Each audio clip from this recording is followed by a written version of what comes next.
صدر علی وقار، مشفق و مربی، حضرات اساتذہ اکرام اور میرے ہمدرد ساتھیوں، کسی شاعر نے کیا ہی خوب کہا ہے، دل سے نکلے گی نہ مر کر بھی وطن کی الفت، دل سے نکلے گی نہ مر کر بھی وطن کی الفت، میری مٹی سے بے خوشبو وفا آئے گی۔ آج یوم آزادی ہے، ہندوستان 15 اگست 1947 کو آزاد ہوا تھا۔ انگریزوں نے ہندوستان کو لگ بھگ 200 سال تک غلام بنائے رکھا۔ پہلے ہندوستانی آپس میں بٹے ہوئے تھے، یا کہ راجے مہاراجے ایک دوسرے کے خلاف تھے، وہ آپس میں جھگڑتے رہتے تھے، اور کچھ راجے عوام پر بھی ظلم کرتے تھے، اس لیے عوام بھی بادشاہوں کے خلاف تھی۔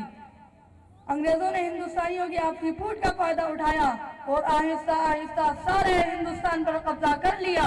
وہ ہندوستان میں تجارت کے غرض سے آئے تھے، مگر یہاں اپنی حکومت قائم کر لی۔ جب انگریزوں نے دیکھا کہ وہ ہندوستان پر پوری طرح قابض ہو گئے ہیں، تو انہوں نے یہاں لوٹ کھسوٹ شروع کر دی، یہاں کے اعلیٰ کاریگروں کو ختم کر کے رکھ دیا۔ وہ ہندوستان سے خام مال انگلینڈ لے جاتے اور پھر وہاں کے کارخانوں میں تیار کر کر بہت مہنگے داموں میں ہندوستانیوں کے ہاتھ فروخت کرتے۔ بہت سا روپیہ وہ اپنی آمدنی کی شکل میں لے لیتے تھے۔ اس طرح انگریزوں نے ہندوستان کو دونوں ہاتھوں سے لوٹنا شروع کر دیا، اور اس کے ساتھ ہی وہ ہندوستانیوں پر ظلم بھی کرتے تھے۔ اس طرح ہندوستانیوں کے دل میں اپنا دیش آزاد کرانے کا خیال پیدا ہوا۔ ہندوستانیوں نے اپنی آزادی کی پہلی جنگ سن ء 1857 میں لڑی، جسے انگریزوں نے غدر کا نام دیا۔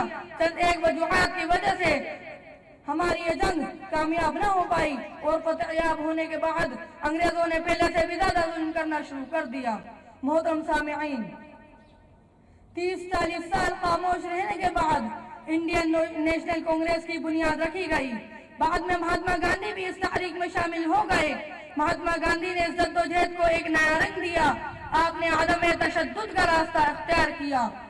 مہاتما گاندھی کی شخصیت سے متاثر ہو کر شیخ عبداللہ، جے پرکاش نارائن، ڈاکٹر پنڈت موتی لال نہرو، پنڈت جواہر لال نہرو، ڈاکٹر ذاکر حسین، ڈاکٹر راجندر پرساد جیسے بڑے بڑے لوگوں نے آپ کا ساتھ دینے کا اعلان کر دیا۔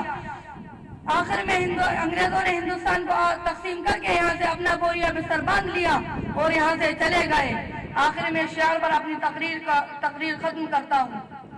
صفحہ دہر سے باطل کو مٹایا ہم نے، صفحہ دہر سے باطل کو مٹایا ہم نے، نوع انسان کو غلامی سے چھڑایا ہم نے۔ وآخر دعوانا ان الحمدللہ رب العالمین۔